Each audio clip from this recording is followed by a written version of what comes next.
Hello, delegates. Welcome to the United Nations Environment Program webinar for the virtual EAMUNC International Conference 2021. My name is Vinayak Ramasubramanian, and I will be serving as the president of UNEP for this conference. During the course of this webinar, you will be briefed on committee procedures, position papers, and the process of resolution making. We'll also introduce the topic at hand that is scheduled to be discussed during the committee sessions. Hey delegates, I'm Amrita Ravi.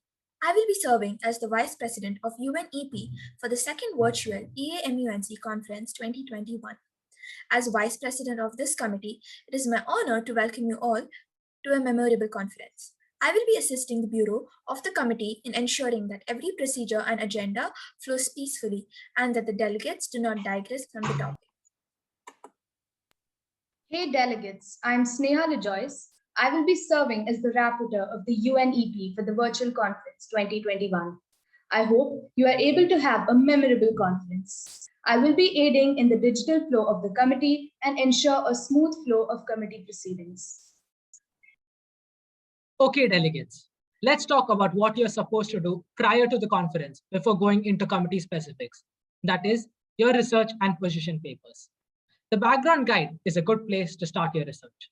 However, it is imperative to understand that it alone is in no way sufficient in order to produce fruitful discussions while in session. I recommend that all delegates look into the past actions of your respective allocations, policies, needs and wants of your allocations, and any national or international organizations with regard to the given topics and thoroughly analyze its advantages and loopholes. This is sure to give you an upper hand in the resolution-making process. Delegates, this would help you relate to your respective allocated positions and will make you come up with ideas for development. This is also an alternative preparation strategy for delegates who are finding it difficult to access the required information of your own delegation. This was all with regard to your substantive preparation, but your functional preparation is also equally important for the smooth flow of committee procedures. I urge you all to thoroughly study the rules of procedure. You will be briefed on the same before the beginning of the committee session, and if you are still not clear, do feel free to approach us and we will explain it to you. After you have done your basic research and reading about your topic and allocated positions, you can move to writing your position paper. A position paper essentially explains your opinion on the issue. Writing a position paper will help you organize your ideas so that you can share the views of your appointed position with the rest of the committee. It is broadly divided into three parts: introduction, your stand, and possible suggestions. Your introductory paragraph must contain a general overview of the issue on an international stand. The aspect of the issue that affects your state the most can also be part of your introduction. In the next part of your position paper, you have to explain your allocated position stand on the issue and a few existing policies. This paragraph deals with the present situation with regard to this issue and past actions taken. Keep in mind that this section of your position paper will be exclusive to your country. The third part and the final part of your position paper deals with possible solution to the issue at hand. This will be the most important part of your position paper as it showcases your ideas and opinions, what you feel is the best course of action. In EAMUNC, we are more focused on arriving at a consensual solution than on a cutthroat debate. Hence, this is the part of your position paper that will probably help you the most during your conference. Your position paper must be about a page long. You can take it to 1.5 pages, including bibliography, but try not exceeding that as that will cause a lot of inconvenience for us. You can use the font size Times New Roman and font size 12. Please note that your position paper should be in paragraphs, minimum 3. At the end of your position paper, you need to mention your bibliography, that is, the name of the sites or links that you have visited in order to write your paper. Essentially, your source of information. The Bureau suggests that the delegates to prevent their research based on unrecognized resources. Remember that it's extremely important to include all the sites that you have used in the bibliography. Please note that direct plagiarism is strictly forbidden and will not be tolerated.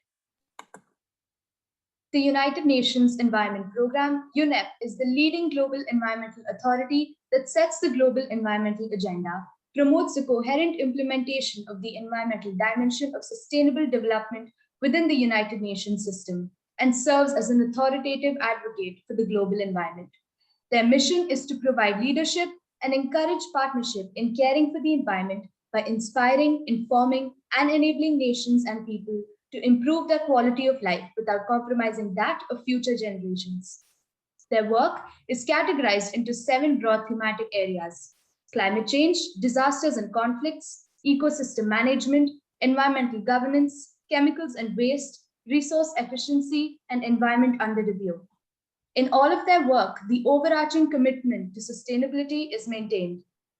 Headquartered in Nairobi, Kenya, UNEP works through the divisions as well as regional, liaison, and outposted offices in a growing network of collaborating centers of excellence. The work is made possible by partners who fund and champion their mission. About the topic, the 2030 Agenda for Sustainable Development is a plan of action for people, planet, prosperity, peace, and partnership, which all countries and stakeholders acting in collaborative partnership will implement. The 17 Sustainable Development Goals and 169 targets demonstrate the scale and ambition of this new universal agenda. They seek to build on the Millennium Development Goals and complete what these did not achieve. They seek to realize the human rights of all and to achieve gender equality and the empowerment of all women and girls. They are integrated and indivisible and balance the 3 dimensions of sustainable development: the economic, social, and environmental. Focusing on the environmental dimensions, the agenda aims to protect the planet from degradation, including through sustainable consumption and production, sustainably managing its natural resources, and taking urgent actions on climate change, so that it can support the needs of the present and future generations. More than half of the SDGs have an environmental focus or address the sustainability of natural resources. Poverty, health, food and agriculture, water and sanitation, human settlements, energy, climate change, sustainable consumption and production, oceans, and terrestrial ecosystems. Over 86 targets concern environmental sustainability, including at least one in each of the 17 SDGs. Integration across all SDGs means that progress on one cannot be achieved if there is no progress on other goals. UNEP plays a pivotal role in providing assessments, policy analysis, and integrated analytics and approaches to deliver on the environmental dimension of the SDGs, including the follow-up and review process. It can support member states, stakeholders, and UN system entities implementations of the 2030 Agenda through its technical expertise, knowledge systems, and global partnerships and initiatives, including through joint programming at the country level.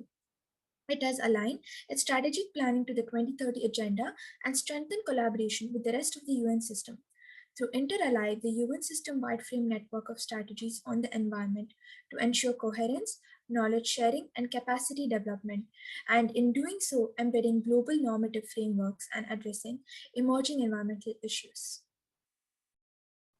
Coming to the committee sessions. Each session begins with a roll call wherein the bureau member will call out the names of the member states in alphabetical order.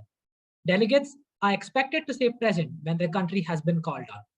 The roll call is the first thing you do in the committee. It is very important to be on time for roll calls. It helps set the majority for the committee, that is, the majority of votes required to pass anything in committee. It also shows how punctual and organized you are. In case a delegate arrives after the roll call, he or she is expected to send a note to the chair confirming their presence. After the initial roll call has been taken, the general debate will be opened up. In the opening statement, the delegates are supposed to give a speech about the description of their appointed position stance on the issues that are to be discussed in the committee. The general debate is the moment the whole committee gets to know about your research and your country's stance on the topic. Think of it as your first impression. Your position paper provides the basic information to include in your speech. The speech time will be pre-decided by us, but I advise you to keep it between 45 to 60 seconds.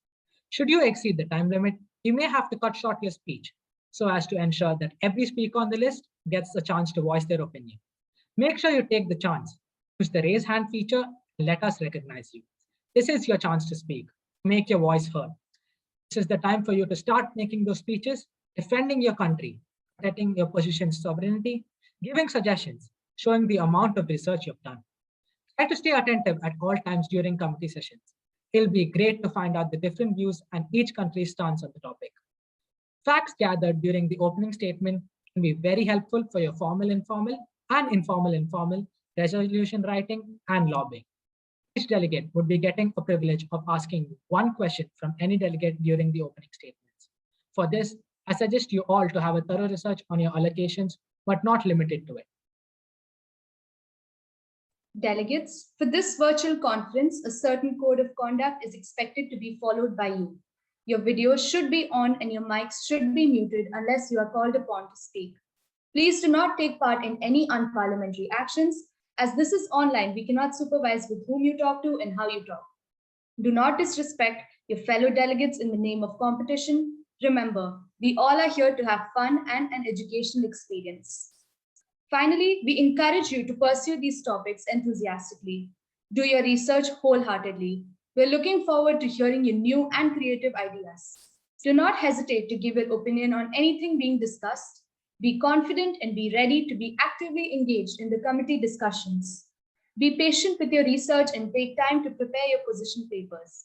Like they say, Rome wasn't built in a day. Also, in case of any queries, do feel free to contact any of us as we are here to help you. Good luck to all of you. We sincerely hope that you have a memorable and, more importantly, educational conference. We are looking forward to meeting you all soon.